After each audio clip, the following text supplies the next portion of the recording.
तुम्ही कोण आहात? त्यावेळेस तो बाप म्हणाला, मी कोण आहे तुला माहित नाही? हे जो खुर्ची बसला आहे ना तुमचा साहेब, मी त्याचा बाप आहे.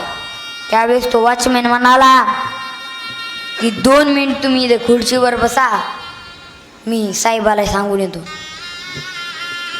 तो वॉचमॅन मध्ये गेला. बापाला असं वाटू लागलं की आता वॉचमॅन मध्ये जाईन. वॉचमॅन म्हणाल, साहेब तुमचा मुलगा, तुमचा बाप तुम्हाला भेटायला आलाय. जसं बाळू शाळेतून पळत येऊन मला मिठी मारत होता, तर तो बाळू मला आज मिठी मारेल. एवढं म्हणता तो मुलगा बाहेर आला. त्यानं पाहिलं त्या बापाच्या अंगावर फाटकी कपडे, तोंडात दात नाही, अंग थरथर कापायले. त्यावेळेस तो बाळू म्हणाला, हा माझा बाप नाही, हा माझ्या गावचा भिकारी आहे, भिकारी.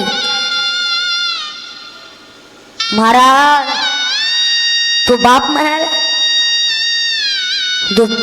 म्हणाला की मी ज्या मुलाला हाताला धरून चालायचं शिकवलं, ज्या मुलामुळे मी दुसरं लग्न केलं नाही, ज्या मुलाला मी घास भरवला, तो मुलगा आज मला भिकारी म्हणतोय.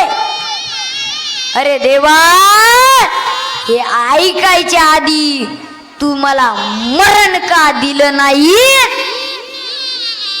एवढं म्हणता त्या बापाला जाग्यावर अटॅक आला. तो बाप मरण पावला.